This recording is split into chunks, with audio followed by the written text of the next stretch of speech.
Hola gente, ¿cómo están? Bueno, vamos a esperar que se vayan conectando a este vivo de domingo, medio nocturno.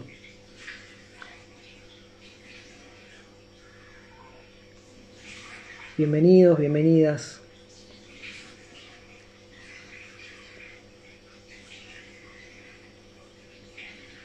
¿Cómo les va por ahí? Hola Chicken Bass, ¿cómo estás? Ezequiel, bienvenido. José, Nico, Ana Rodríguez.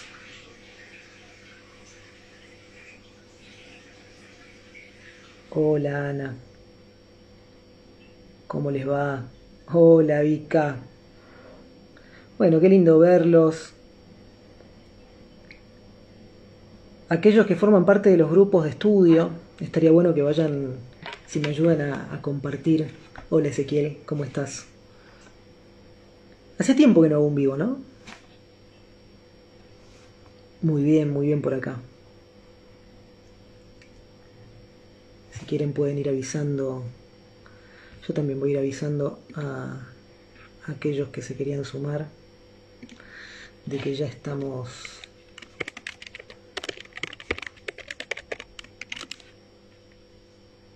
Hola Lisi, gracias por haber hecho la invitación.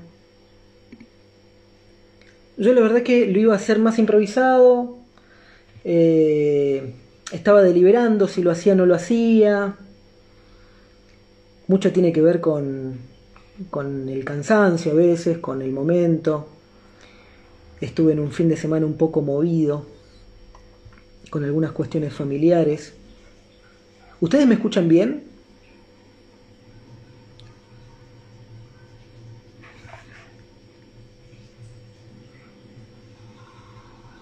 Sí, no, hoy nos vamos a meter bueno, con esto, con la cuestión de la Biblia como libro sapiencial.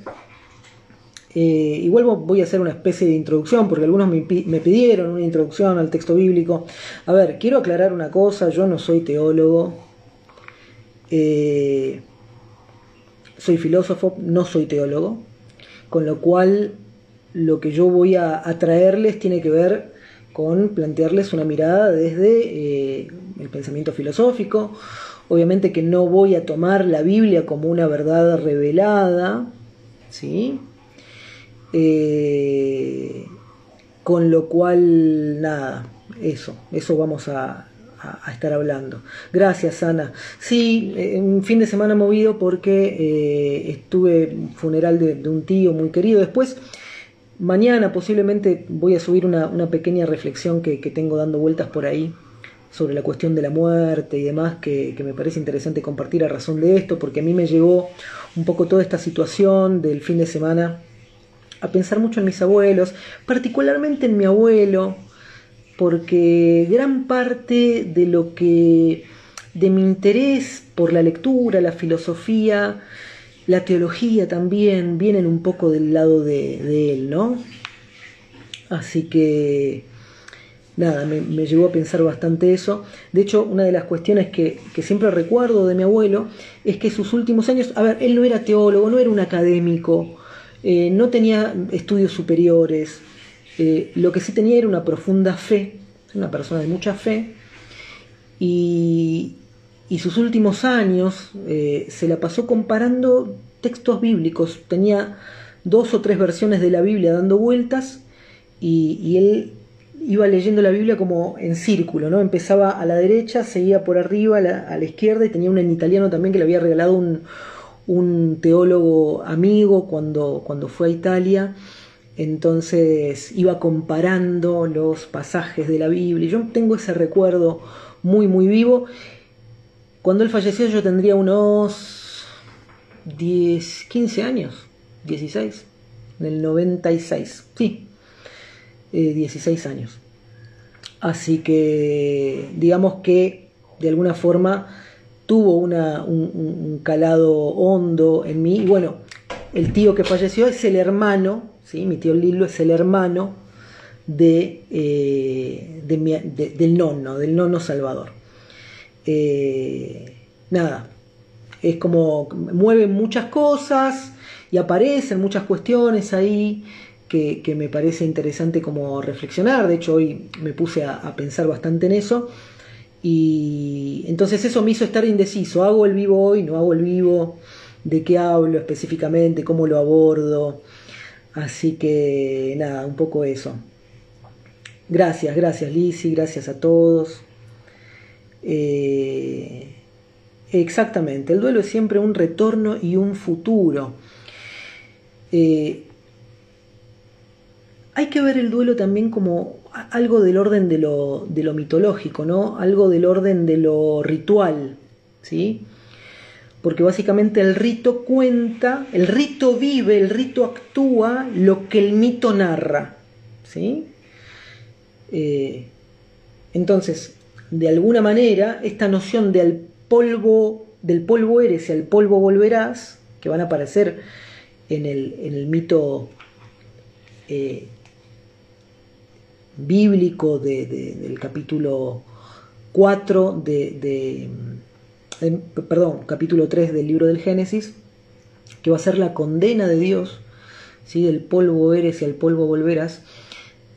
De alguna forma está describiendo ciertas cuestiones. No vamos a meternos en eso ahora, pero me encantaría, es un tema que a mí me mueve, me apasiona muchísimo, y que tiene ciertas resonancias, porque uno lo puede ver desde diferentes ángulos, no solamente desde el punto de vista cristiano, católico, teológico, pero si uno hace un análisis, y les tiro solo un dato, ¿no? El nombre de Adán, ¿sí? Adán, ustedes conocen a Adán y Eva. Adán viene de un término hebreo, arameo, que es Adamá, un término semita, que va a aludir a la tierra roja, ¿no? Porque va a tener esta connotación del hecho de que Dios tomó del polvo de la tierra y creó a Adán a partir del polvo del suelo, ¿sí? E insufló en sus narices, todavía se me cae el celular, lo tengo apoyado de una manera medio extraña, a ver si ahí se queda, esperemos que sí. Bueno, con lo cual hay ciertas nociones, incluso hasta lingüísticas, si uno quiere, espero que no se vuelva a caer, que puede uno deducir esta cuestión de lo cíclico, ¿no? Uno viene del polvo y vuelve al polvo, es decir, Gea, si lo vemos desde el punto de vista del mito griego, ¿no? Gea nos da luz, nos crea, nos da luz, ¿sí? Salimos de la Pachamama, de Gea, y volvemos, ¿no? A Gea, a la Pachamama, si quieren, al polvo. Esto va a aparecer en todas las tradiciones, es decir, es algo del orden de lo perenne, de lo sapiencial, es algo del orden de estas estructuras mitológicas que van a compartir todas las tradiciones, y que de una u otra manera van a estar contando lo mismo con diferentes palabras. Bueno, vamos a lo nuestro, ¿sí? Es un horario muy lindo para estar pensando en estas cuestiones. A mí se me ocurrió el tema para hoy que sea la Biblia como libro sapiencial. La Biblia como libro sapiencial. Bueno, muchas gracias, Carla, muchas gracias. Qué bueno que podamos coincidir de vuelta. Libro sapiencial o libro de sabiduría, ¿no? Sapientia en latín es eso, ¿no? Sabiduría. Nosotros entendemos la Biblia quizás porque tenemos un primer impacto de la Biblia como un libro teológico, el libro que se lee en la misa o en la iglesia o que lee el pastor, o es el libro con el que nos van mostrando determinados predicadores determinados pasajes para poder dar cuenta de sus creencias. Pero en todo caso la Biblia no deja de ser un libro sagrado, y por ende, como muchos otros libros sagrados, como por ejemplo el Corán, el Bhagavad Gita, ¿por qué no el Tao Te Ching? ¿Por qué no el I Ching? Que van a conformar libros sapienciales, libros sagrados, y que van a compartir, como dice Karl Jaspers, cierto tiempo eje. ¿Qué es lo que yo quiero compartir con ustedes hoy? Bueno, en principio quiero hacer una pequeña introducción. O sea, si nosotros tomamos la Biblia así como la tenemos, como libro, ¿no? Voy a usar esta versión, una versión que es similar a la Reina Valera, es una Biblia que yo tengo bastante trabajada, tengo mis propias notas en esta Biblia, me resulta un lenguaje bastante accesible.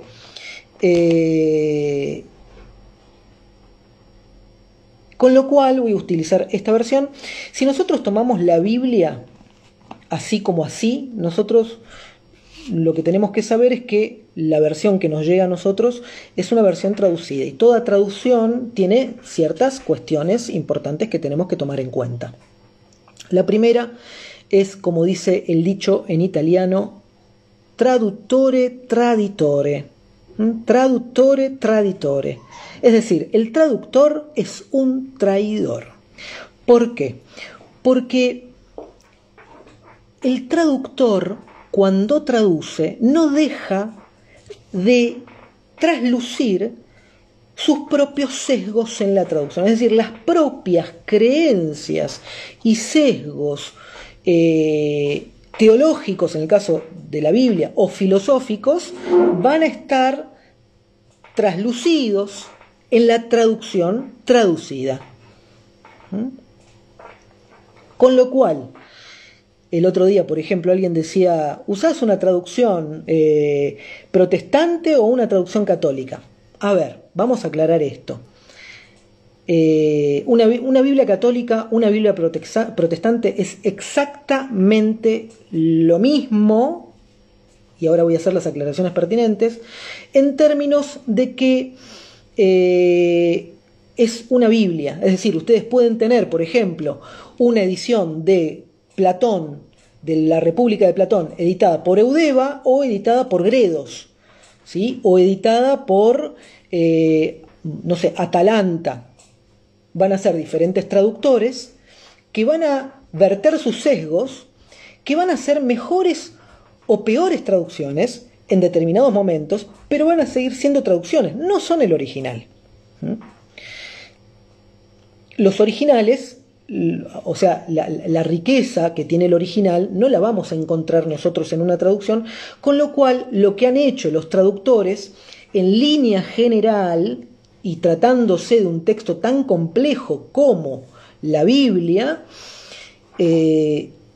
han buscado verter, o sea, han buscado formas de traducir la Biblia que sean de alguna forma comprensibles al público receptor. Es decir, para poder traducir un texto, nosotros tenemos tres formas de traducirlas. La primera es lo que podríamos denominar una traducción literal, ¿sí? Por ejemplo, vamos a utilizar una frase en inglés. Yo no soy un experto en inglés, pero hay cosas que conozco y se las voy a compartir. Vamos a utilizar una frase en inglés y que esto que voy a decir en inglés sea traducido literalmente al español. Si yo digo en inglés, "How old are you?", literalmente debo traducir "¿Cuán viejo eres?". ¿Cuán viejo eres? Pero hay otra forma de traducir que es la forma de traducción dinámica. La forma de traducción dinámica no se basa tanto en qué dice literalmente el pasaje o el enunciador, el emisor, sino qué recibe o cómo recibe el receptor el mensaje. Es decir, cómo se dice eso mismo en la lengua receptora. Entonces, nosotros en español no le preguntamos a alguien cuán viejo eres, sino que le preguntamos cuántos años tenés. Con lo cual, no se traduce literalmente, sino que se traducen los significados o se traducen los sentidos.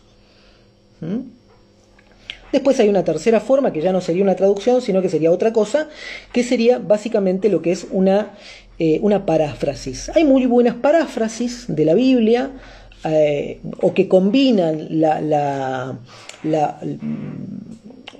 hacen una combinación de paráfrasis con traducción dinámica, que son relativamente buenas, como la versión popular, ¿no? La versión popular de la Biblia es una Biblia que la pueden conseguir en Sociedades Bíblicas Unidas.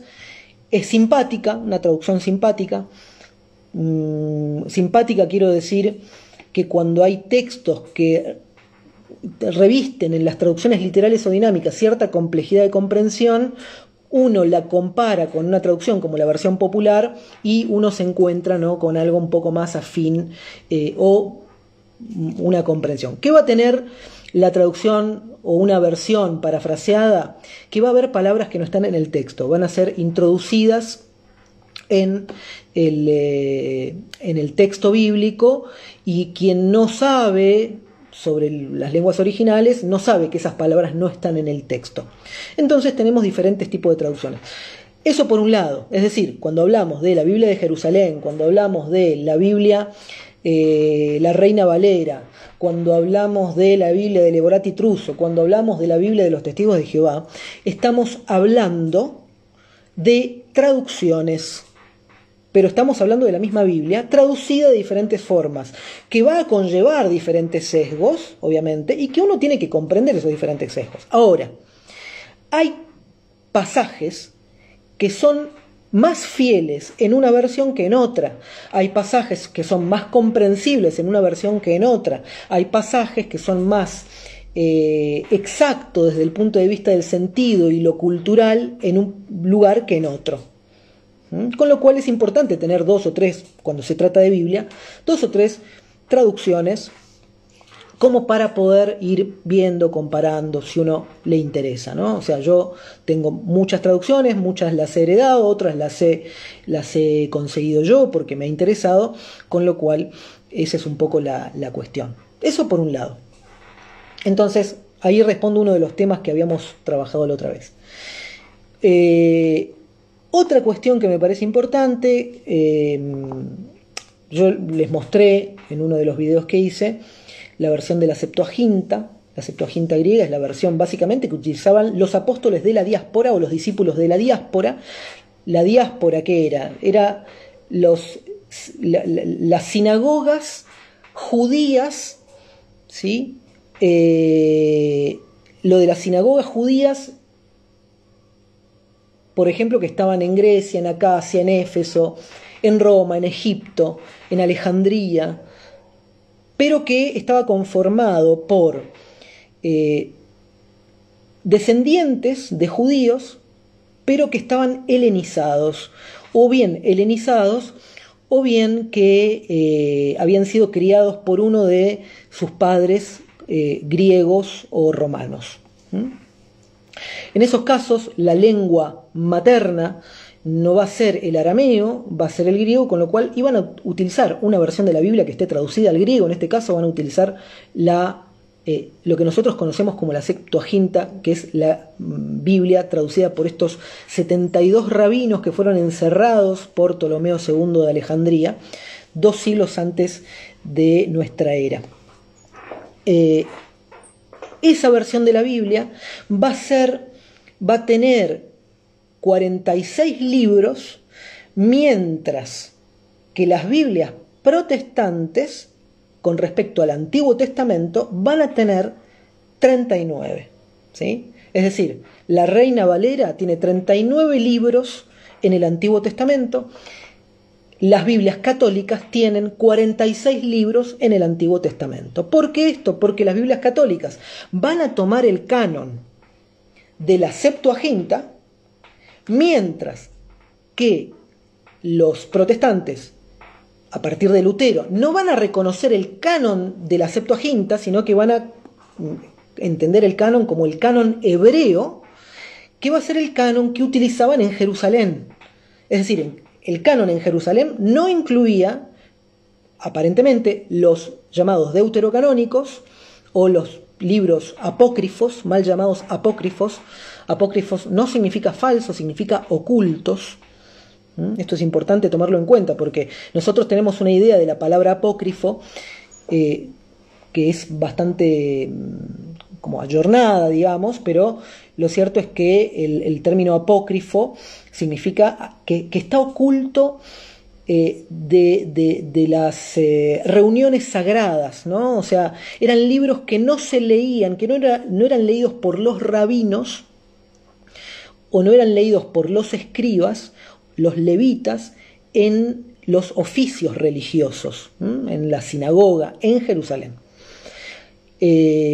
Así todo, en la diáspora, ¿sí? En Roma, en Grecia, en Egipto, en Asia, sí se leían los libros apócrifos porque conformaban el canon de lo que se denominaba la Septuaginta.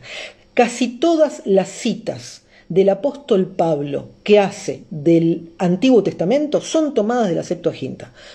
Hay que hacer una salvedad: en ninguna parte de la Biblia del Nuevo Testamento se van a citar pasajes de los deuterocanónicos o de los libros apócrifos. Esto va a llevar a Lutero a no incluir los libros apócrifos o deuterocanónicos dentro del canon del Antiguo Testamento. ¿Sí? Bueno, esto es un poco algunas cuestiones que tienen que ver con el orden de lo técnico, pero que me parece importante como aclararlo, ¿no? Bien. Con respecto a cómo, si nosotros, por ejemplo, vamos a la primera carta, la segunda carta, ¿sí? La segunda carta del apóstol Pablo a Timoteo. Timoteo es un muchacho que es hijo de madre judía y de padre griego. Vive en Listra, ¿sí? Timoteo es de Listra. Listra está cerca de Éfeso, está en la zona de Asia Menor. El apóstol Pablo le escribe dos cartas. La primera carta, la segunda carta. En la segunda carta, el capítulo 3, el versículo 16, ahí va a decir: toda escritura es inspirada de Dios y provechosa para enseñar, para rectificar las cosas, para disciplinar en justicia, para que el hombre de Dios sea enteramente competente y esté completamente equipado para toda buena obra. Bueno, ese es el pasaje. Pero lo que me interesa destacar es esta noción de toda escritura. Dice, es inspirada de Dios. Y acá me gustaría hacer algunas interpretaciones con respecto a esto, porque va a ser el enlace fundamental para lo que nosotros vamos a decir ahora. ¿Qué entendemos por inspirado por Dios? No tanto qué se entendía o qué entendía el apóstol Pablo o qué entendía Timoteo, que era el receptor de la carta, cuando dice que toda escritura es inspirada por Dios. Bueno, en principio podemos decir que cuando dice toda escritura no se refiere al Nuevo Testamento. ¿Por qué no se refiere al Nuevo Testamento? Algo muy simple y sencillo, y es el hecho de que esto se escribe alrededor del año 60 de nuestra era, y lo cierto es que el canon del Nuevo Testamento no estuvo completado sino hasta casi 4 siglos después, con lo cual no es posible que el apóstol Pablo se refiera a toda escritura y se refiera a sí mismo a los libros del Nuevo Testamento. Entonces queda la otra pregunta: ¿se refiere a los libros del Antiguo Testamento? Entonces, ¿incluye o no incluye los deuterocanónicos? ¿Incluye o no incluye los libros apócrifos? Bueno,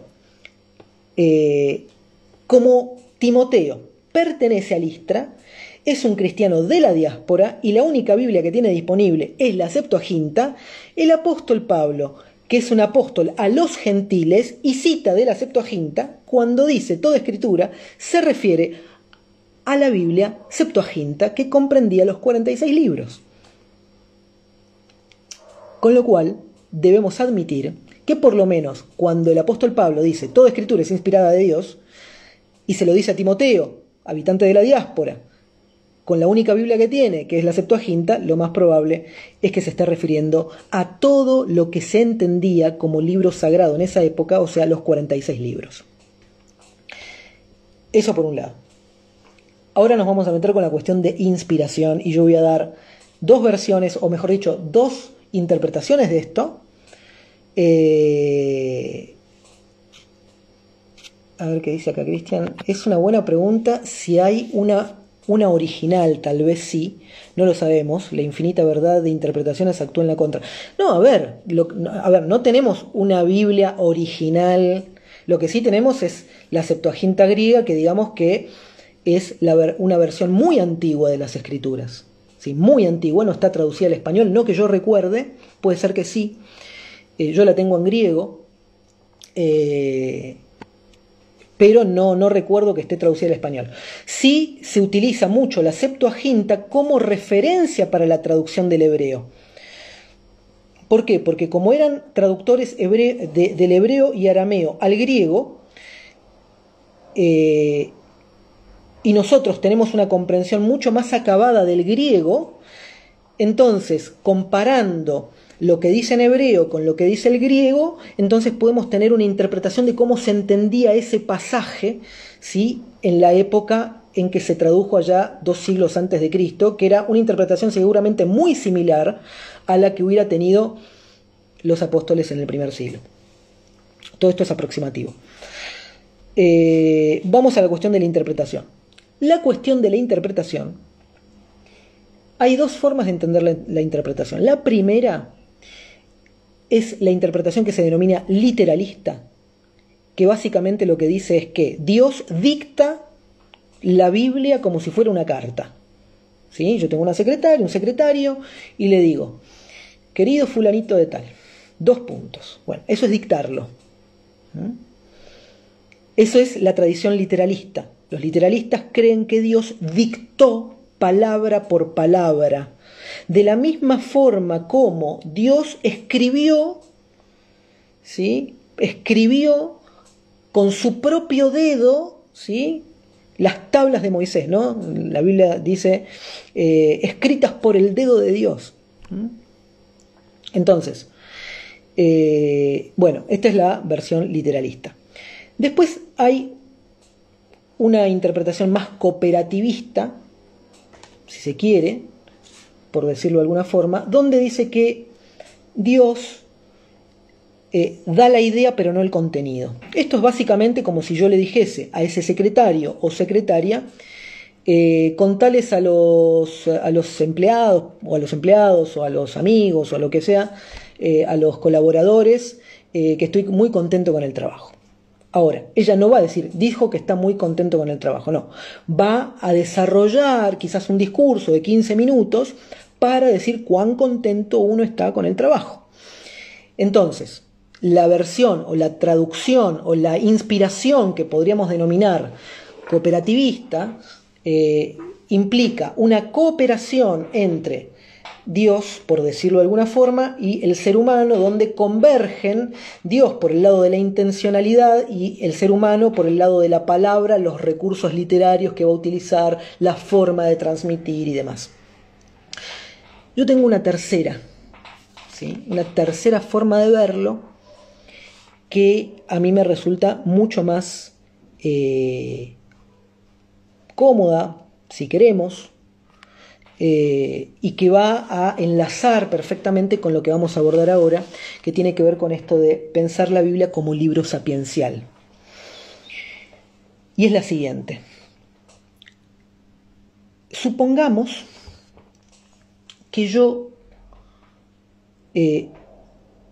tengo una novia, alguien tiene una novia, o un novio, o un amante, o un conocido, o alguien con el que empieza a tener algún tipo de contacto,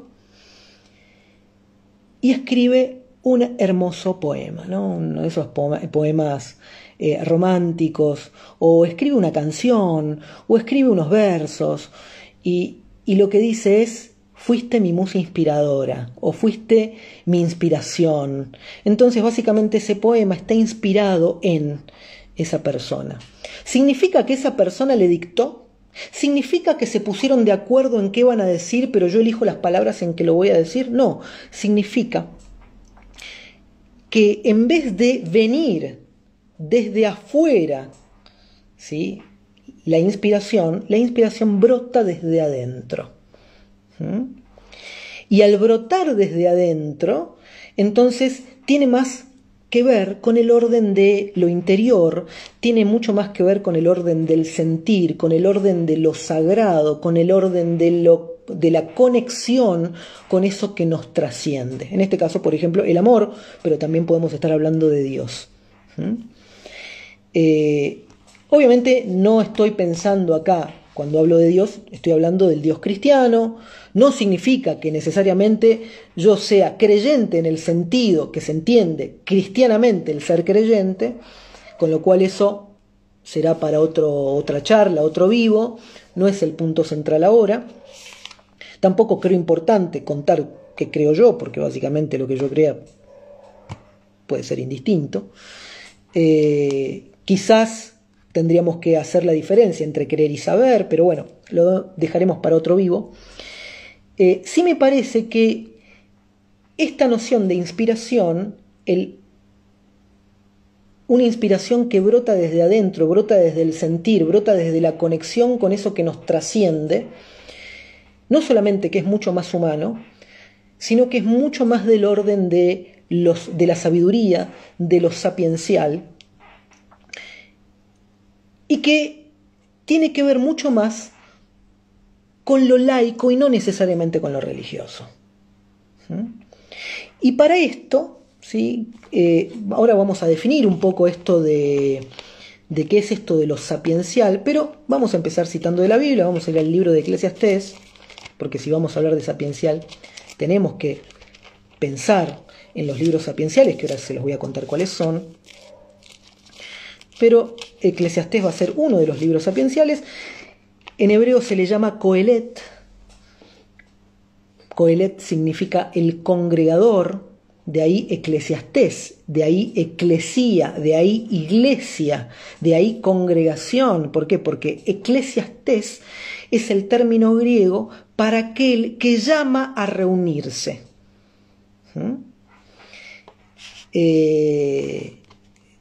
Y va a verter, de hecho el nombre de Eclesiastés va a ser el nombre de la Septuaginta griega, ¿sí? El término hebreo es Coelet. Bien, Eclesiastés, el capítulo 7, no confundir con Eclesiástico, que es un libro deuterocanónico. Eclesiastés 7, 11 y 12, fíjense esto, qué interesante para empezar a abordar la cuestión de lo sapiencial, el orden de la sabiduría. Dice 7:12, dice, buena es la sabiduría junto con una herencia, y es ventajoso para los que ven el sol. Entonces, en principio, dice, la sabiduría es buena, sí, pero si viene acompañada de una herencia, mejor. Acá pareciera ser como que está hablando del orden de lo espiritual y de lo material. No descarta la materialidad, no descarta el hecho de que la sabiduría es mucho mejor cuando uno tiene la panza llena, tiene que comer. Pero me parece mucho más interesante el versículo 12. Y hasta poético si se quiere. Dice, porque la sabiduría es para una protección, lo mismo que el dinero es para una protección. O sea, sabiduría y dinero, ambos te protegen. Pero la ventaja del conocimiento es que la sabiduría misma conserva vivos a sus dueños.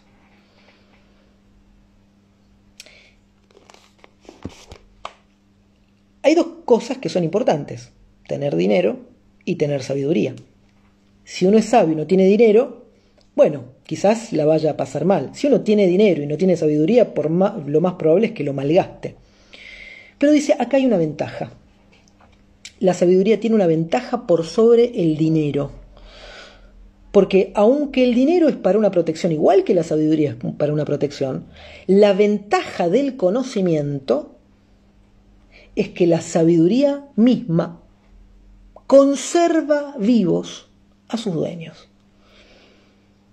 O sea, la sabiduría es superior y superior a todo lo material. No hay nada que uno pueda O sea, uno puede comprar un libro con dinero, pero no puede comprar la sabiduría con dinero. La sabiduría no es algo que se pueda pagar. La sabiduría no es algo que se pueda comprar. Es algo que se tiene o no se tiene, y si no se tiene, se puede llegar a desarrollar. Bueno, habría que ver. Tampoco confundir conocimiento, porque acá están utilizándolo como términos básicamente intercambiables. El término sabiduría siempre va a implicar de una u otra forma una cuestión del orden de lo práctico, es decir, es un conocimiento que baja, es un conocimiento que se hace carne, es un conocimiento que cobra sentido en el quehacer humano. Vale, dice, y si no tenés ninguno, y bueno, ese es un tema, esa es otra cuestión. Por lo menos hay que buscar adquirir uno de los dos. Y creo que va en ese orden, ¿no? Porque el orden que utiliza acá es sabiduría, y después dice, es bueno la sabiduría junto con una buena herencia. Sí, exacto. Bueno, la Reina Valera lo dice menos simple, aunque es lo mismo, sí. A ver, pueden utilizar la versión que quieran. Yo utilizo esta porque me parece que es cómoda, digamos. Es pequeña para maniobrar acá. La otra Biblia que tengo es muy grande para maniobrar acá. Y bueno, esta tiene unas letras que me permiten ver a estas horas de la noche. Bien, vamos a definir una cuestión que tiene que ver con esto de lo sapiencial.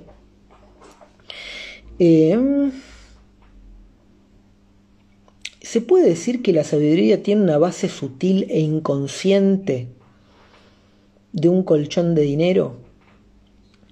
No logro entenderte, pero voy a intentarlo. Si lo puedes reformular, genial. Bien, vamos a... No. Y si tenés sabiduría, ¿se supone que sí o sí vas a tener dinero? No se supone eso. No, jamás. Dice, es bueno, ¿no? Es bueno tener sabiduría junto con una herencia, pero no dice que es una consecuencia el dinero de la sabiduría. No hagan esas interpretaciones, porque ahí están haciendo eisegesis, no exégesis. La exégesis brota del texto hacia mí, la eisegesis es lo que yo le quiero meter al texto a la fuerza. No hagan eso. Déjenselo esos a los pastores de la abundancia. Bien, vamos a definir la cuestión de sapiencial, porque me parece clave. A ver, la filosofía, podríamos decir que la filosofía se puede dividir en dos grandes grupos. Una filosofía que es un amor al saber. Esto lo va a decir Julián Marías en una introducción a la filosofía. Dice, la sabiduría se puede definir como amor al saber o como amor a la sabiduría. Ambas formas están aceptadas. El tema es que ambas formas no dan lo mismo, es decir, tiene consecuencias. Decir que la sabiduría, que la filosofía es amor al saber, va a posicionar a la filosofía desde un saber metódico, disciplinado, estructurado, sistemático, que claro, está muy bien, ¿sí? Está muy bien que sea así. De hecho, la filosofía es eso también. No va a descartar la sabiduría, pero la va a poner en algún punto en un segundo plano. Pero si nosotros pensamos la sabiduría como un amor a la sabiduría, la filosofía como un amor a la sabiduría, nos vamos a encontrar con que, además de necesitar un soporte sistemático, la va a poder enlazar con la vida. Es decir, que la sistematización de la filosofía en la noción de amor a la sabiduría se va a dar en el orden del vivir. Se va a dar en el orden de la cotidianidad, se va a dar en el orden de la praxis conmigo mismo y con el otro. Mientras que la filosofía pensada solo como amor al saber va a dar como resultado lo que ha ocurrido a partir de no muchos siglos atrás, ¿sí? Estamos hablando de quizás alrededor de mil años, quizás con el surgimiento de las universidades, donde la filosofía se ha convertido básicamente en un saber de especialistas, un saber de individuos enciclopédicos que han sistematizado un conjunto de saberes, pero que en muchas ocasiones no tienen nada que ver con la vida. Ambas definiciones son importantes y ambas definiciones se nutren.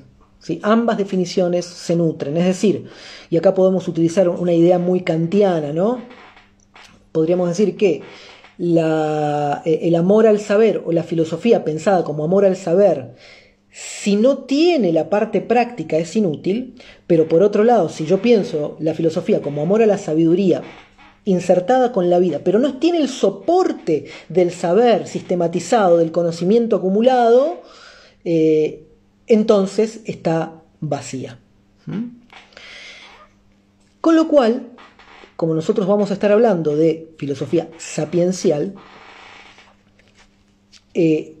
tenemos que pensarla como un saber filosófico que va a estar muy imbrincado con el vivir, muy imbrincado con el vivir, muy integrado ese saber con la vida, muy imbricado y muy entrelazado ese saber con la vida, con los seres humanos, con lo político entendido como la vida en sociedad, lo familiar.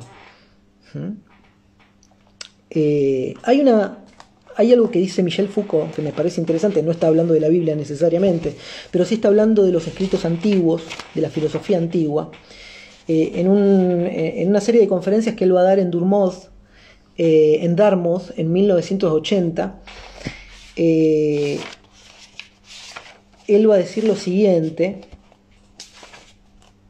se los voy a leer. Dice: la filosofía antigua o las filosofías antiguas, dice, el objeto de aquellas consistía ante todo en la transformación del individuo por medio de la activación en él de una serie de preceptos que debían orientar su conducta en todas las circunstancias de la vida y permitirle alcanzar varios fines: el dominio de sí mismo, la tranquilidad del alma, la pureza del espíritu y del cuerpo. Entonces, acá, si nosotros vemos cuando él habla de filosofía antigua, también podemos pensarla como una filosofía sapiencial. ¿Por qué? Porque si hay algo que hemos aprendido de Pierre Hadot, que es un gran estudioso es un gran helenista, él va a rehabilitar la noción de la filosofía como praxis de vida. Él dice, la filosofía es primeramente un vivir y posteriormente un teorizar. ¿Sí? Se teoriza primeramente sobre la vida vivida. Primero se vive de cierta manera y después se hace una explicación de por qué se vive de esa manera. Y acá lo dice claro Michel Foucault cuando dice: el objetivo de aquellos consistía, de aquella, es decir, de la filosofía antigua, de las filosofías antiguas que eran entendidas como artes del vivir, como prácticas vitales, imbricadas con el orden de lo humano. Dice, el objetivo de aquellas consistía ante todo en la transformación del individuo por medio de la activación en él de una serie de preceptos. La noción de preceptos es la palabra en griego, es gnome, ¿sí? Los gnome, un término que va a aparecer mucho en el vocabulario estoico. Los gnome son fórmulas condensadas de saber. Podríamos decir que funcionan como axiomas, si pensamos en términos geométricos, axiomas, pero yo les diría que es mucho más parecido a los proverbios. Los proverbios bíblicos tienen el formato de los gnome, es decir, condensaciones de conocimiento que a uno le permiten incluso hasta memorizar con mucha facilidad el precepto. Entonces, decía el texto de Foucault que esto iba a servir para otorgar tranquilidad de alma, cuidar de sí mismo, ¿sí? Lograr dominio sobre sí mismo, tener tranquilidad. Gnome se escribe G-N-O-M-E, gnome, con G al principio. Entonces, era dominarse a sí mismo, tranquilidad de alma, tranquilidad de ánimo, cuidar del propio cuerpo y cuidar del espíritu. ¿Sí? Esas son las 4 funciones que va a tener la filosofía antigua. Con lo cual, nosotros vamos a intentar de alguna forma rastrear, no todas, pero por lo menos algunas de estas ideas en algunos de los gnomé que nos llegaron de el Antiguo Testamento. A ver, hay muchísimo. Yo la verdad es que me debatí en qué les doy, cómo encaro esto en este brete en el cual me metí, porque realmente es muy rico lo que se puede encontrar y esto da para largo, para muy largo, pero como dice el dicho, para muestra vale un botón, con lo cual lo que voy a hacer es solamente mostrarles una serie de ejemplos, específicamente con lo que tiene que ver con las dos primeras ideas que va a traer Michel Foucault, que son dominio de sí mismo y tranquilidad de ánimo, y lo voy a enfocar específicamente en 2 temas muy claves para el mundo en que vivimos hoy. Uno va a ser la cuestión de la ira, del enojo, y la otra va a tener que ver con la cuestión de los celos. Van a estar un poco cercanos ambos, pero voy a hacer los 2 que vamos a abordar. Y a partir de esto vamos a abordar la cuestión de el perdón y vamos a abordar la cuestión de la ofensa. Es decir, ¿qué nos dice o qué nos puede decir la Biblia en términos sapienciales? Muchas cosas van a quedar afuera ya de por sí, pero en términos sapienciales, ¿qué es lo que puede aparecer, ¿no? Con respecto a esto? Bueno, entonces, antes de empezar, ¿hasta acá venimos bien? Los quiero leer un poquito. Nico es con G. Gnome. Romaleón dice, justo para mí esté vivo. Bueno, me alegro mucho. Daro, recibimos lo que nos regalas, ya es un montón. Bueno, muchas gracias, Daro. Daro siempre ahí apoyando, estando compartiendo. Tuvimos una linda charla por WhatsApp hace un tiempito atrás. Carla dice, ¿se puede relacionar con lo que hoy conocemos como autoconocimiento, gestionar las emociones? No hagan esa analogía. Lo que hoy entendemos como autoconocimiento o gestionar las emociones es muy funcional al sistema. No tiene nada que ver con la sabiduría antigua. Nada que ver. De hecho, yo acá no lo voy a abordar, depende del tiempo, capaz que me inspiro y lo abordamos igual, ¿no? Pero hay una forma de ira y una forma de enojo que es la indignación y que tiene que ver con la indignación con el poder, ¿sí? Que si puedo se los voy a traer a partir del caso de que es esto es algo que trae Dussel, ¿no? Una de las funciones del filósofo es la función profética, pero no profética en términos de nos convertimos ahora en profetas y predecimos el futuro, más allá de que tenemos un Nietzsche que ha predicho mucho de lo que ha sucedido, ¿no? O un Marx que ha logrado ver cómo funcionaban el movimiento del capital y bueno, predecir algunas cuestiones y demás. Pero no es en ese sentido. Proféticas en el sentido de que los profetas del antiguo Israel no eran funcionales al poder. Los profetas del antiguo Israel eran personas que buscaban hacer valer la ley. Lo que para nosotros hoy sería la Constitución, para los judíos, para los hebreos de esa época, la Constitución era la ley de Dios, lo que era el Tanaj. El Tanaj, que es la composición de la Torá, los Nubim y los Ketubim, es decir, la Torá, que son el Pentateuco, la ley, los profetas y los escritos sagrados. Los escritos sagrados que van a estar incluidos los sapienciales. Eso es la composición de la Biblia hebrea o el llamado Tanaj. Bueno, entonces, no confundir esta cuestión con esto de gestionar las emociones, porque lamentablemente todo lo que nos enseñan en la industria cultural sobre la gestión de emociones tiene más que ver con cómo mantener la boca callada y que todo suceda como viene sucediendo. Es decir, que los ricos se hagan más ricos y que los pobres sean cada vez más pobres. Es decir, aplicar la gestión de las emociones a lo que vivimos, por ejemplo, nosotros en Argentina, específicamente en Latinoamérica, realmente es bastante perjudicial. Yo creo que tendríamos que estar funcionando más como profetas, como Natán, por ejemplo. Natán el profeta es un ejemplo de cómo se enfrenta uno al poder. Un ejemplo de cómo se enfrenta al poder. Si hago tiempo, se los voy a mencionar. Bueno, vamos a empezar con esta cuestión de la ira. Ira, celos, perdón, si quieren, ahí alrededor. Y vamos a volver al libro de los Proverbios.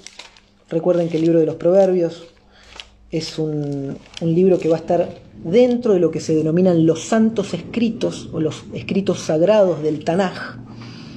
Y van a formar parte también de los libros sapienciales, junto con el libro de Job, Salmos, Proverbios, Eclesiastés, Cantar de los Cantares y el libro de Daniel, que a pesar de que está dentro del grupo de los profetas, también está dentro del grupo de los sapienciales. Dentro de los profetas van a estar Josué, primero y segundo de Samuel, primero y segundo de Reyes, los profetas mayores, Isaías, Jeremías, el libro de Lamentaciones, que también está escrito por Jeremías, por lo menos así lo dice la tradición, y después todos los, Ezequiel también, profetas mayores, después los mal llamados profetas menores, que son Amós, Abdías, Jonás, Miqueas, Nahum, Habacuc, etc.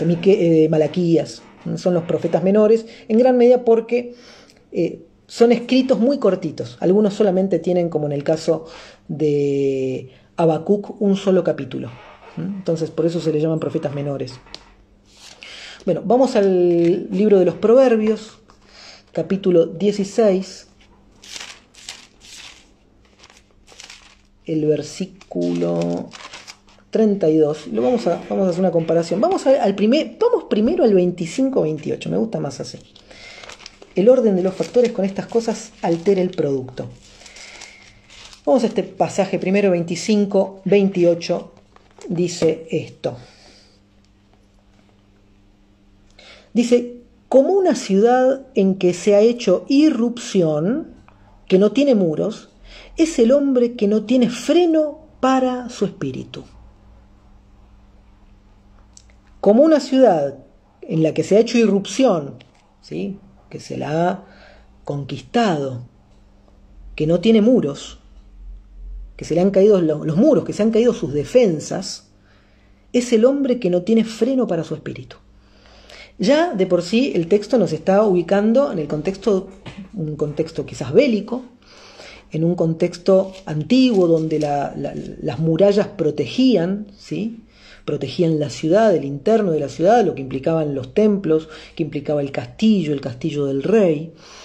Entonces dice: un hombre que no refrena su espíritu es como una ciudad que no tiene muros. Está a merced de los conquistadores, está a merced de los saqueadores, está a merced del otro.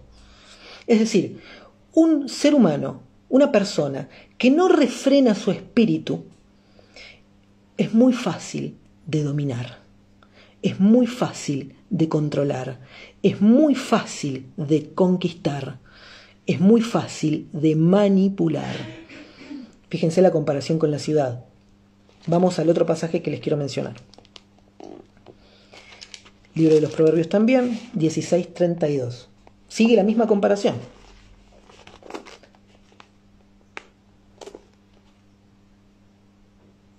El que es tardo para la cólera o para la ira es mejor que un hombre poderoso, y el que controla su espíritu que el que toma una ciudad. Entonces acá tenemos como si fuese un proverbio que está funcionando como una especie de espejo.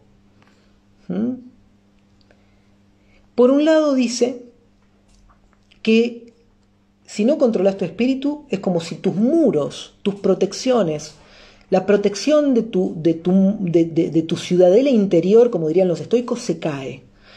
Estás a merced de los conquistadores, a merced de los esclavistas, a merced de los manipuladores. Pero por otro lado, el que no pone refreno a su espíritu, dice, el que logra tener refreno para su espíritu, es mejor que un hombre poderoso y mejor que el que conquista la ciudad. O sea, es más que un héroe. O sea, aquella persona que logra conquistar su propio espíritu, aquella persona que logra refrenar su propio espíritu, su propio estado de ánimo, que logra refrenar la cólera, el enojo, que puede medir el enojo, que como dice Aristóteles en la Ética, que dice, enojarse es fácil, lo que no es fácil, dice, es saber cuándo, dónde y con quién enojarse.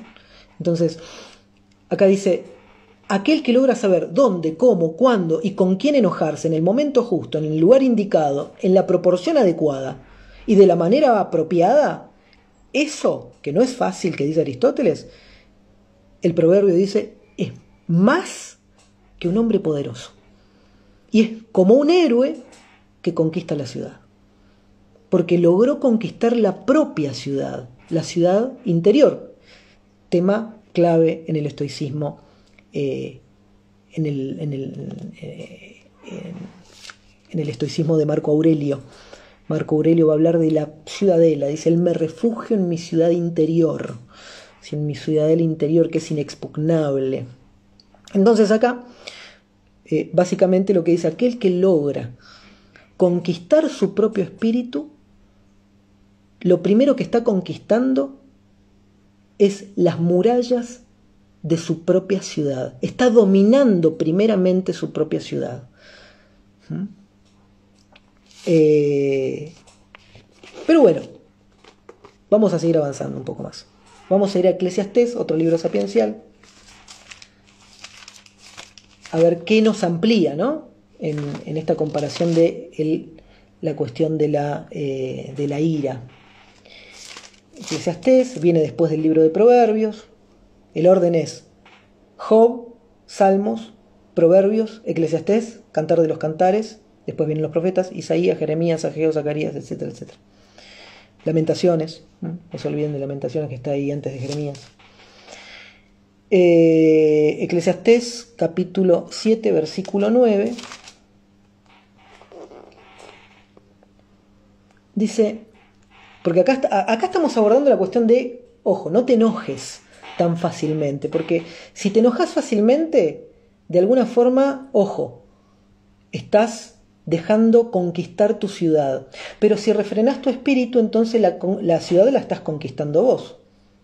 Y acá se pone más dura la cosa, porque ahora va del enojo a la ofensa. ¿Vieron esa gente que se ofende de todo? Que le haces un chiste y se ofende, que le haces un comentario, le haces una crítica, se ofende, no te hablan más, te bloquean. Esas personas que no les podés decir nada, que enseguida te miran con mala cara, que enseguida parece estar heridas en su espíritu y están heridas en su interior, que quizás no te dicen nada en el momento, pero vos ves que no vienen más a tu casa, que de golpe no te llaman más, que de golpe no te mandan más un mensaje. Está ofendido. ¿Qué lo ofendió? Nadie sabe. O que por ahí te pasás por al lado y no te saludan. Hay gente así, todavía hay gente así. Sí, bueno, ahí lo dice Cristian, ¿no? Pero bueno, vamos a ver qué dice el Eclesiastés. Dice Eclesiastés 7:9, dice, no te des prisa en tu espíritu a sentirte ofendido, porque el ofenderse es lo que descansa en el seno de los estúpidos. Me encanta. Se los leo de vuelta. No te des prisa en tu espíritu a sentirte ofendido, porque el ofenderse es lo que descansa en el seno de los estúpidos. O sea, cuando uno se ofende rápido, cuando uno tiene prisa en el ofenderse, cuando uno es una persona hipersensible, sensiblona, de cristal, ¿sí? Que cualquier cosa la rompe, que cualquier cosa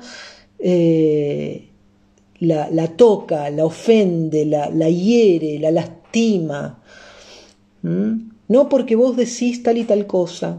Bueno, entonces ahí dice, ojo, porque el ofenderse es lo que yace en el seno de los estúpidos. Ok, pero puede pasar. ¿Sí? Puede pasar que uno ofende. Puede pasar que uno hiere a otro sin quererlo, ¿sí? sin desearlo. Uno puede ofender. A ver, el mal lo hacemos. Nos han hecho mal muchas veces. Nosotros también hacemos mal. O sea, vivir en sociedad es bailar. Y cuando uno baila con otros, los pisa. También es pisado. Entonces no podemos ir por la vida esperando que nunca ofendamos a nadie. No podemos ir por la vida que nunca hiramos a nadie, que nunca lastimemos a nadie. Como tampoco podemos esperar que en la vida nadie nos lastime. Vamos a ser lastimados y vamos a lastimar. Aquellas personas que dicen que son tan buenas que nunca han lastimado a nadie, que son tan buenas que no son capaces de ni matar una mosca, bueno, cada uno haga sus propios juicios, ¿no? Difícilmente. O no es capaz de reconocer sus errores, o nunca fue capaz de pedir perdón. Porque aquella persona que dice que nunca ha ofendido a nadie, que nunca ha lastimado a nadie, también está diciendo: nunca pedí perdón por nada. Nunca admito mis ofensas, ni mis errores, ni las heridas que inflijo. Entonces, como dice Lisi, desconfiar. Por lo menos mirada de sospecha. Bueno, pero puede ser que nosotros ofendamos, que nosotros hiramos. ¿Qué hacemos en esos casos? Bueno, la Biblia también responde en esto. Voy a leer dos pasajes que ya no van a estar en el libro de los Proverbios, pero van a estar en los Evangelios. Voy a saltar a los Evangelios porque quiero hacer como un hilado de este tema, porque quería concentrarme en esta cuestión más o menos práctica que tiene que ver con la cuestión del enojo. El enojo, las relaciones humanas, para mostrarles cómo la Biblia, como filosofía sapiencial, como una sabiduría práctica, puede servir, ¿sí?, para estas cuestiones tan cotidianas y muchas otras. Vamos primeramente a ir al pasaje de Mateo, capítulo 21.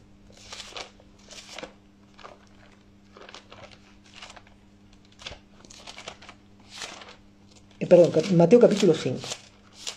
Es el Sermón de la Montaña. Capítulo 5. El versículo 21.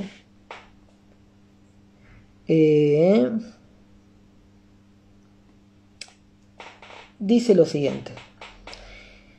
Oyeron que, Jesús dice, ¿no?, en el Sermón de la Montaña, oyeron que se dijo a los de la antigüedad: no debes asesinar, pero quien quiera que comete un asesinato será responsable al tribunal de justicia.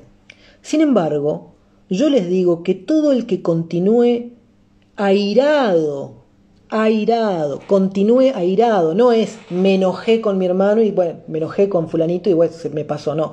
El que continúe airado, ¿sí?, esas personas eternamente enojadas con el otro, no le hablan hace 3, 4, 5, 20 años, ¿no? Continúe airado, dice, con su hermano, con su prójimo, con su congénere,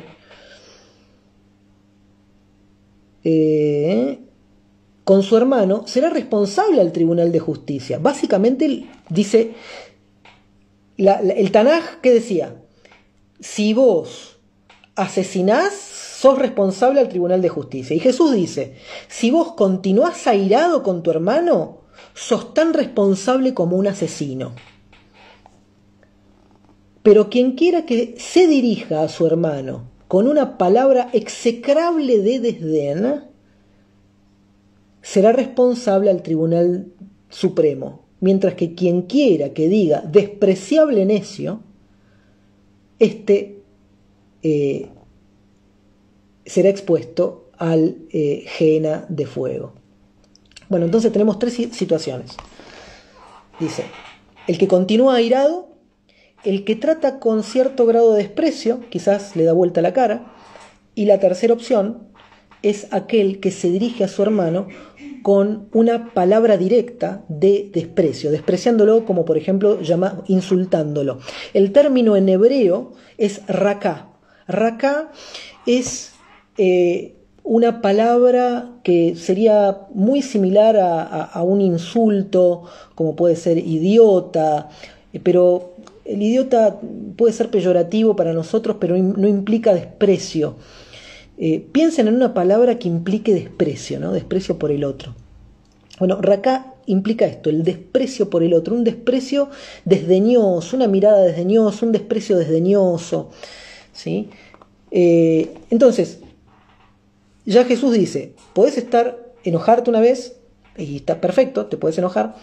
Ahora, continuar enojado, continuar airado, es como cometer asesinato. Y si además de que continuás airado, vos a tu hermano lo despreciás, entonces también sos responsable, aunque no lo mates y aunque no estés enojado. Pero si lo despreciás o lo tratás con desprecio al otro, desprecio implica darle la espalda de alguna forma, también sos responsable ante el tribunal. Y por último, esto tiene que ver mucho con la cosmovisión hebrea, ¿no? La noción de rostro a rostro, que va a trabajar bastante Lévinas también, Dussel. Pamín, ¿sí? La noción de pamín tiene que ver con esto de rostro a rostro. Dice que Dios hablaba rostro a rostro con Moisés, ¿sí? También se le va a verter como boca a boca. Y la tercera opción es cualquier persona que le diga raká a otro. Raká significa esto, ¿no? De idiota, basura, despreciable, ser despreciable, cualquier cosa que uno le diga como un insulto hiriente a otro con el fin de lastimarlo, bueno, eso también va a implicar un juicio divino, no en este caso, dice que va a ser expuesto al Gehenna de fuego. Entonces tenemos esta primera parte, que es el que se enoja con el otro. Pero ¿qué pasa si es al revés? ¿Sí? ¿Qué pasa si es al revés? Bueno, esto lo dice en el versículo siguiente. Y ahí me voy a detener un poco más. Por eso digo, dice, si estás llevando tu dádiva al altar y allí te acuerdas de que tu hermano tiene algo contra ti, ¿sí? Fíjense lo que dice. Estás llevando la dádiva al altar, ahora voy a explicar qué es todo esto, y ahí te acordás que tu hermano tiene algo contra vos. Tu hermano está enojado con vos. Vos no estás enojado con tu hermano. Vos no estás enojado con tu conocido, con tu amigo, con tu vecino, con el otro. No estás enojado con el otro. El otro es el que está enojado con vos. El otro guarda algún recelo para con vos. Aunque vos no necesariamente lo sepas. Pero vos sabés, o sea, no sepas el porqué, pero sabés que él tiene algo todavía guardado por vos. Entonces dice, estás llevando la dádiva al altar y allí te acuerdas de que tu hermano tiene algo contra ti. Deja tu dádiva allí enfrente del altar y vete. Primero, haz las paces con tu hermano y luego, cuando hayas vuelto, ofrece la dádiva. A mí este pasaje ha sido la inspiración de muchos pedidos de perdón que yo he brindado, quizás a veces incluso hasta después de años, de acordarme, decir, uy, vos sabés que yo me acuerdo que me parece que me mandé una macana, una cagada con esta persona. A ver, yo no lo hice, no fui a hacer las paces, si se quiere, porque lo dice la Biblia. Simplemente lo hice porque digo, ok, ¿hasta qué punto puedo estar en paz? Porque acá se habla de hacer las paces, no de que el otro te vaya a perdonar, ¿sí? Dice hacer las paces. Las paces no son una, son muchas paces. También hay una paz que uno tiene que hacer con uno mismo, una paz que uno tiene que hacer con la propia historia, una paz que uno tiene que hacer también con algo del orden de lo sagrado, porque si yo, como dice Lévinas, veo el rostro del otro como lo infinito, como aquello incognoscible, entonces Dios deja de estar en el cielo y ahora Dios se manifiesta en mi hermano, dice Lévinas. No por nada el Evangelio va a decir que aquel que no es capaz de cuidar a su hermano no puede cuidar de los asuntos divinos, ¿no? Ok, vamos a explicar un poco más en detalle este pasaje. En principio tenemos que ponernos en contexto de que en qué momento se daban las dádivas o los donativos en el primer siglo. Bueno, estos donativos no se daban en cualquier momento, sino que más bien aparecían en determinadas fiestas, ¿sí? Como por ejemplo la fiesta del perdón, la fiesta de los candelabros, la Pascua, ¿sí? Que estamos llegando, y específicamente en la Pascua, el Pesaj judío, ¿sí? El Pesaj hebreo, que iba a conmemorar la salida de los israelitas del cautiverio de 430 años en Egipto, según la tradición rabínica y bíblica. En ese día, todos los judíos de la diáspora, que eran miles de miles, estamos hablando de que muchos hacían viajes exclusivamente para visitar Jerusalén, en la peregrinación a Jerusalén, en el Pesaj, en la Pascua, con lo cual venían de Roma, venían de hecho, si ustedes leen el libro de los Hechos de los Apóstoles, los primeros capítulos, cuando aparece esta cuestión de las lenguas de fuego, de que baja el Espíritu Santo como lenguas de fuego sobre los que estaban en el Pentecostés, ¿sí? Esas personas que están ahí, dice que después cada uno se fue a su lugar, y algunos dice que fueron a Roma, otros que fueron a Acacia, otros que fueron, y fundaron congregaciones en esos lugares. Esas congregaciones son las congregaciones a las que después el apóstol Pablo va a ir a visitar. Por eso la carta a los romanos va a retomar la cuestión de los primeros capítulos del libro de los Hechos para hablar de esas congregaciones que habían participado de los acontecimientos del Pentecostés y que los tenían bastante frescos. Bueno, el punto está en que venían para la Pascua, era un mundo de gente. Y ahí aparecían, por ejemplo, los famosos cambistas, los vendedores de palomas, los vendedores de ganado, los vendedores de ovejas, ¿sí? Que eran los que después Jesús termina tirándole las mesas porque se indigna y demás. No me voy a meter en eso, pero les doy contexto. La cuestión es que imagínense la escena, ¿no? Cuando un judío venía para la Pascua, tenía que ofrecer su dádiva. La dádiva constaba, si era una persona pobre, de 2 pichones, como fue el caso de María, cuando ofreció 2 pichones por causa del nacimiento de Jesús, porque era una familia pobre, no era rica. Una oveja o un toro, ¿sí? o ganado vacuno, ¿sí? Tenía mayor poder adquisitivo. Imagínense esta escena entonces, ¿no? Un mundo de gente. Tenés que hacer una fila enorme, no había número, no se sacaba número, había que hacer fila, largas filas, para ofrecer la dádiva, que todo el ofrecimiento de la dádiva llevaba su tiempo. Había que oficiar el ritual sobre el animal, había que poner la mano sobre el animal, confesar los pecados, hacer una oración, después se lo llevaba al altar, se lo degollaba, se lo trozaba, o sea, era todo un procedimiento y vos tenías que estar esperando que le toque al tuyo, que es la dádiva que vos vas a ofrecer. Bueno, entonces imagínense esta escena.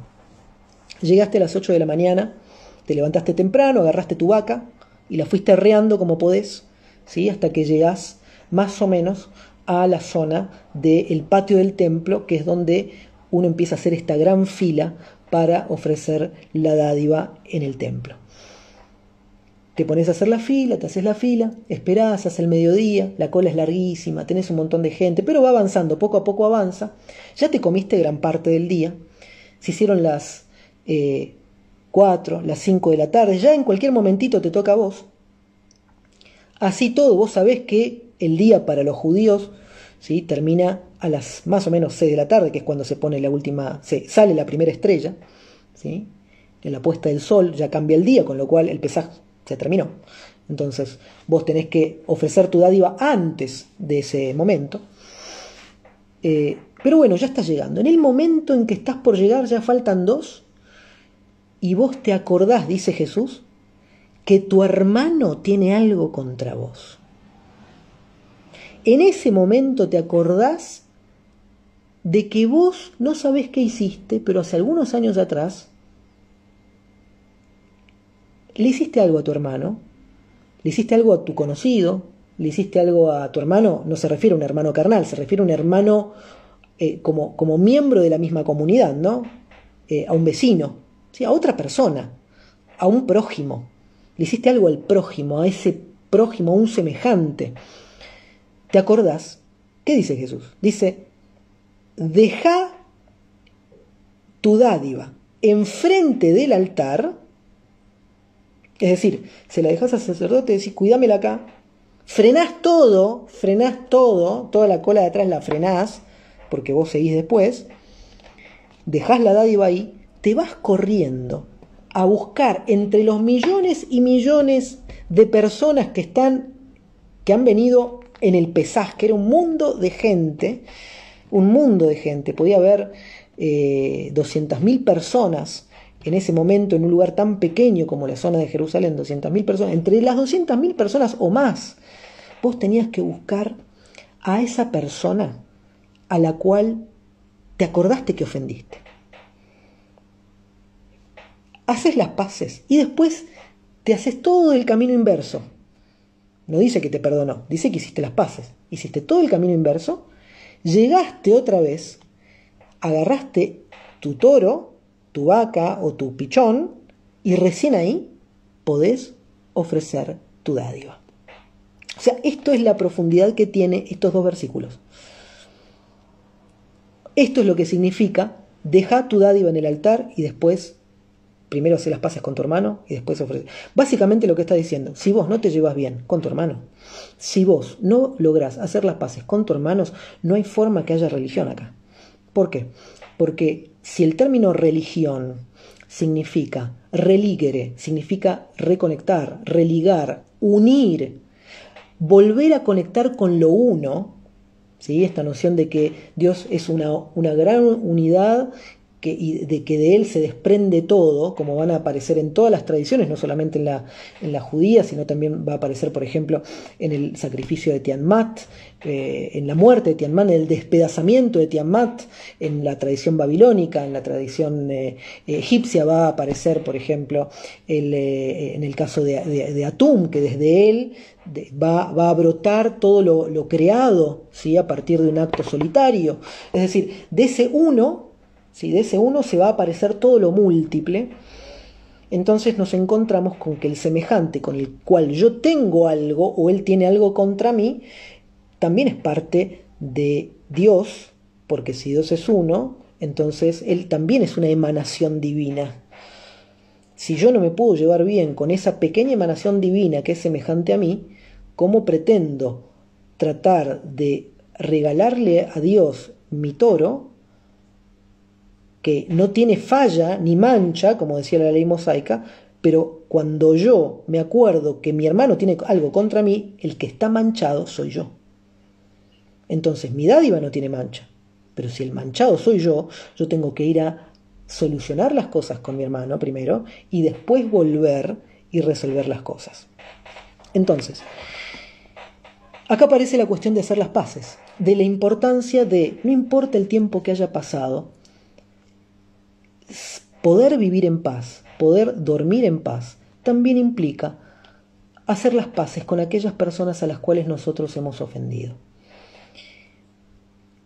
Sea justificado o no, sea coherente o no el planteo, el texto no dice tiene algo contra vos que es verdaderamente justificado, tiene algo contra vos porque vos efectivamente le hiciste algo. No dice tiene algo contra vos, no dice si está fundado, si es correcto, no dice nada de eso, dice tiene algo contra vos. Así todo, dice, el responsable de las paces no es el otro. ¿Vieron esa gente que dice, no, si él no me viene a pedir disculpas, yo no voy a hacer nada? Si es el ofendido, el problema lo tiene él. Bueno, esta idea tira abajo todo esto. O sea, uno también es responsable. ¿Para qué? Para mantener la propia unidad y la propia coherencia. Bien. Otro pasaje que a mí me gusta mucho con respecto a esto, y que esto puede aplicar de alguna forma también en las relaciones íntimas, las relaciones de pareja, las relaciones con aquellas personas con las cuales convivimos, y que realmente puede llegar a ser incluso hasta un nomé, ¿sí? Porque estos que estoy citando son los que yo considero només, ¿sí? Només que encontramos en los proverbios, pero el Sermón de la Montaña también tiene este formato de gnomé. Vamos a ir al libro, a la carta a los Efesios, una carta del apóstol Pablo. Y con este ya vamos a ir terminando. Y voy a abrir el espacio de preguntas. Efesios capítulo 4, 26 y 27. A ver qué dice.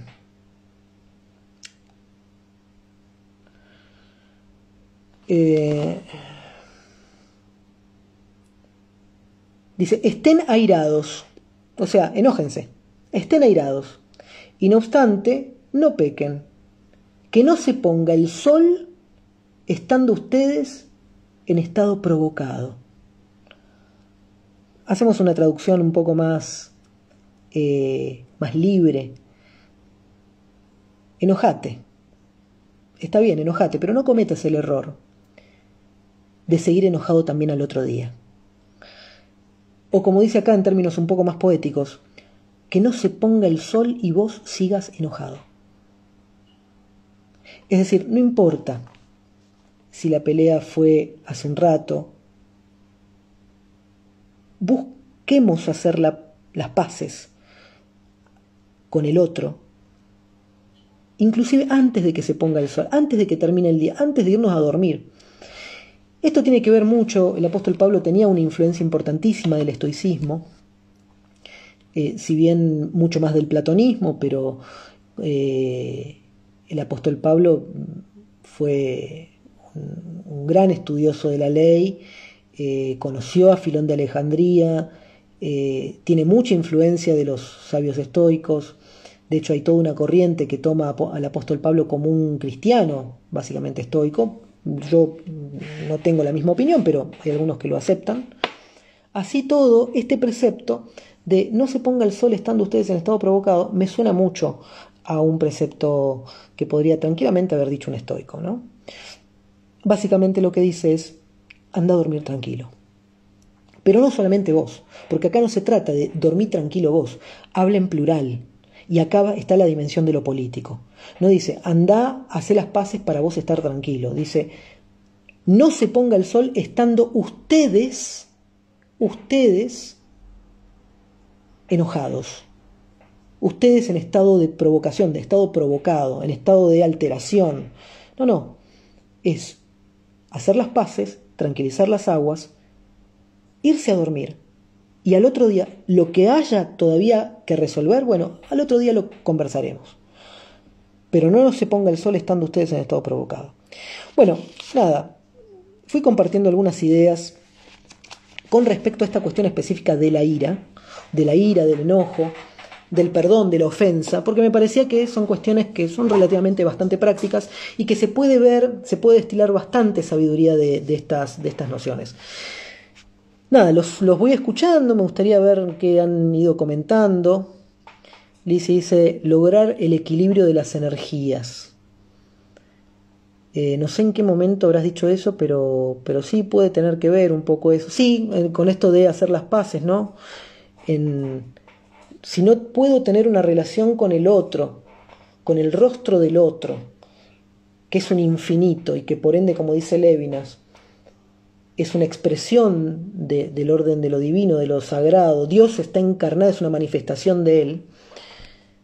Entonces, si no puedo tener una relación pacífica con una manifestación de lo divino, ¿cómo puedo tener una relación pacífica, directa, sana, con la fuente de lo divino, ¿no? Esa es un poco la idea. Sigo leyendo algunos comentarios. Gracias, Jesús. Genio, dice, bueno, muchas gracias. Lizzy dice, estamos en Pesaj. Sí, justamente. Como si lo hubiera elegido el tema, ¿no? Pero bueno, pasó así. Se alinearon los planetas. Hay que ver el contexto. Jesús los sacó con rabia a los que vendían. Claro que sí, los sacó con rabia. Lo sacó con enojo y lo sacó con violencia. Pero no nos olvidemos que estamos hablando de que eran los miembros del poder, ¿no? O sea, eran escribas, fariseos y saduceos que estaban comercializando en el templo de forma usurera. Les voy a contar simplemente un caso, una situación que es bastante paradigmática a este respecto. Esperen que voy a cambiar de posición el celular porque me estoy quedando sin batería. Así que voy a tener que ubicarlo en el soporte. Bueno, ahí está. Les voy a contar simplemente un caso explicar un poco este pasaje que me parece también interesante, ¿no? Para darle contexto. Cuando Jesús los raja a los cambistas del templo, le tira las mesas y demás a los que vendían pichones, palomas, corderos, etcétera, como resultado del Pesaj, en este caso, como tranquilamente podía ser. No me acuerdo si era la fiesta del Pesaj en ese caso, pero puede ser que sí, no me acuerdo. La mesa de los cambistas, había dos tipos de impuestos en la época de Jesús. Estaba lo que se llama el impuesto del César y el impuesto del templo. Y hay dos relatos muy conocidos. Uno es el relato donde los fariseos le van a preguntar a Jesús, le van a preguntar a los discípulos, ¿su maestro paga el impuesto o no lo paga? Entonces Jesús agarra y le dice a Pedro, dice, anda, tira el anzuelo al mar, saca un pez, y cuando saques el pez va a tener una moneda, esa moneda dásela al sacerdote. Por ti y por mí, le dice, ¿no?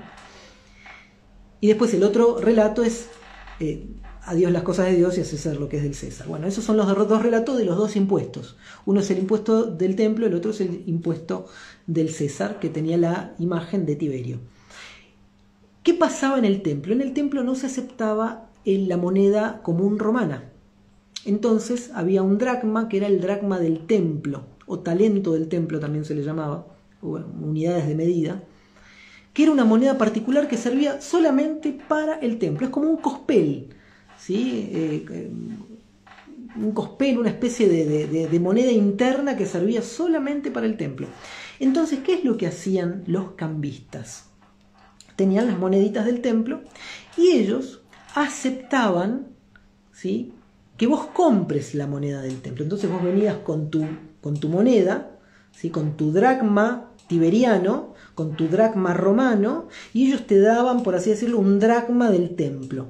Un dracma del templo que a vos no te servía para ninguna otra cosa que para donar en el templo. ¿Se entiende esto? O sea, no podías, con el dracma del templo, no podías ir a comprar un kilo de pan. Tenés que utilizarlo para donar al templo. Con lo cual, ellos te lo cambiaban y ese mismo dracma ibas y lo depositabas en la urna del templo como donativo. Con lo cual, cada vez que cambiaban un dracma romano por un dracma del templo, no se quedaban con uno, se quedaban con dos. Con el dracma que vendieron y con el dracma que se donó. Con lo cual era usura. Lo mismo pasaba con lo que se sacrificaba. ¿Por qué? Porque por ley los sacerdotes comían de los sacrificios que los israelitas daban al templo. ¿Esto qué implica? Que si ellos te vendían la vaca, porque vos venís de la Loma del Traste, de Roma, no podés traer tu vaca desde Roma, la tenés que comprar en Israel, entonces te la vamos a vender a una suma altísima de dinero, altísima, porque tampoco eran tarados, eran bastante vivos. Esa es la indignación que tiene Jesús. Entonces, te la van a vender a un valor altísimo, pero no solamente eso, ellos se van a quedar con el dinero. Y además, después se van a comer el asado que se hicieron con el sacrificio. ¿Por qué? Porque los sacrificios no se tiraban, los sacrificios se comían. ¿Se los comía quiénes? Los sacerdotes y sus familias. Entonces, la indignación de Jesús no es una rabieta, un berrinche que le agarró. No, él estaba indignado con las maniobras económico-políticas que tenía el poder. Y se enfrentó al poder con un látigo y le tiró la mesa de los cambistas y de los que vendían dinero. Es decir, no era un enojito, sí, ay no, porque no me gusta que me traten así. No, era fuerte la cuestión. Bien, muy actual todo. Exactamente, doble ganancia. Bueno, excelente. Después, pasadata de los textos. Sí, cómo no, pasaré los datos. Muy lindos pasajes. Bueno, espero que este vivo de alguna forma les haya ayudado a empezar a ver la Biblia de otra manera, ¿no? Más como un libro sapiencial. Mientras leías, ibas siguiendo la lectura de la Biblia de Jerusalén. La esencia era la misma, pero la versión distinta. Tu traducción era más poética. ¿Cuál es la versión de tu Biblia? Mira, la Biblia que estoy utilizando es la traducción del Nuevo Mundo. Es la Biblia que usan los testigos de Jehová. Hay algunos pasajes que me parecen bastante lindos como están traducidos. Hay otros pasajes, por ejemplo, que la Biblia de Leorati Truso me gusta mucho más, pero lo que es la traducción de los pasajes en hebreo me parece que están muy buenos, muy buenos. A ver, digo me parecen porque yo no sé hebreo, ¿sí? Yo no sé hebreo, pero cuando yo lo comparo, me resuena mucho más la versión en hebreo que por ahí la versión en otras traducciones. Tienen dos traducciones, a ver, tienen varias traducciones los testigos. Tienen una traducción de 1987, esta es la traducción de 1987. La traducción nueva no me gusta, la han simplificado muchísimo y ha perdido completamente el sentido y está muy sesgada, muy sesgada. Mira que la del 87, que es esta, ya tiene pasajes que están ahí como medio eisegetizados, donde ya le metieron su propia forma de pensar, más en el Nuevo Testamento que el Antiguo, pero hay.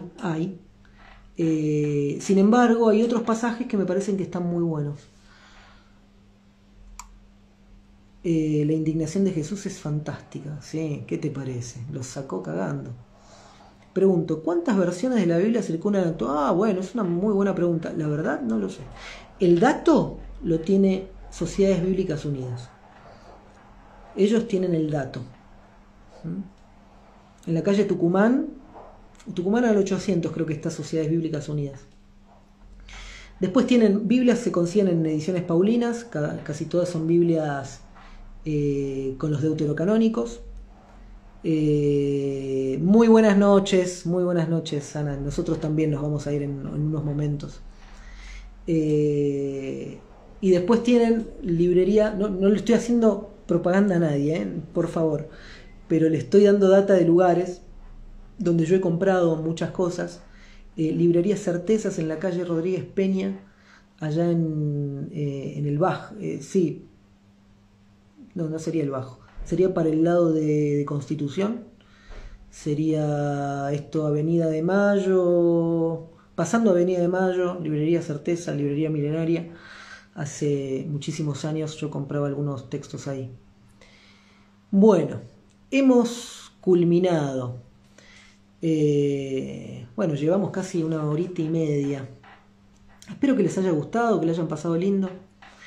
Es un tema que puede llegar a ser apasionante. Y nada, espero que les haya dado por lo menos una mirada de poder abordar este texto, este libro que podríamos considerar un libro sagrado, pero desde una mirada más humana, más desde esta cuestión de la inspiración de aquello que nos toca, ¿sí? Aquello que nos toca y nos realinea, ¿sí? con el orden de lo sagrado, de lo místico. Bueno, muchas gracias y hasta el próximo vivo, ¿sí? Seguramente estaremos haciendo algunos otros, no sé si los domingos, por ahí los días de semana con mayor facilidad. Pero Gloria dice, ¿habrá segundo encuentro? Me encantaría. Bueno, veremos el interés que van generando también con respecto a esto.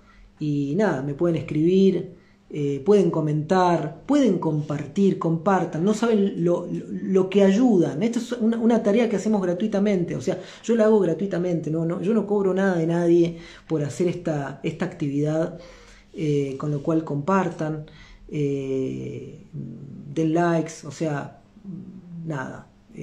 Puede contribuir muchísimo a todo esto que de alguna forma nos permite llegar a otras personas. Bien, bueno, muchas gracias Daro, muchas gracias Gloria, ya estamos terminando. Ahí se conectó el amigo Nahuel Michalski. ¿Cómo estás, Nahuel? No sé si andás por ahí todavía o te fuiste, pero bienvenido si estás, ya estamos terminando. Gracias por estos nuevos lentes, impresionante lo que nos brindás, Diego. Bueno, cariños, gracias Victoria. Bueno, gracias Cristian. Esto va a quedar grabado, espero que lo puedan ver. Coméntenlo, eso va a estar muy bueno. Y lo voy a estar subiendo también al canal de YouTube, que está en construcción. La verdad es que he decidido empezar a subir algunas cosas ahí también, después de lo que había sucedido con el tema del hackeo de la cuenta. Decidí también paralelamente empezar a subir todo ahí para no perder estos videos, este trabajo que poco a poco se fue haciendo con mucho esfuerzo, porque la verdad es que hoy por hoy quizás no estoy tan presente como antes, pero lo cierto es que es un esfuerzo grande que se hace para poder generar el contenido, compartirlo, pensarlo. Bueno, Mari dice, Diego, no leí la Biblia porque no me resultaba interesante, pero a partir de ahora lo haré. Bueno, me alegro mucho. Me alegro mucho. Bueno, más allá de lo interesante, creo que es poder comprenderla en clave metafórica. Creo que estamos perdiendo mucho la capacidad de hacer metáforas. Hay mucha psicosis, ¿no? en este aspecto. Psicosis en el sentido de tomar todo como literal. Todo se literaliza. Y la pérdida de ese sentido de la metáfora, quiera uno o no, está psicotizando a la sociedad también, ¿no? Bueno, buenísimo. Bueno, gente, nos vamos a ir a descansar y nos estaremos viendo en el próximo vivo. Espero que sea pronto. Ustedes pueden tirar data de qué les gustaría de que hable. Estamos acá, ¿sí? Que tengan muy linda noche, muy linda tarde. Nos estaremos viendo en breve.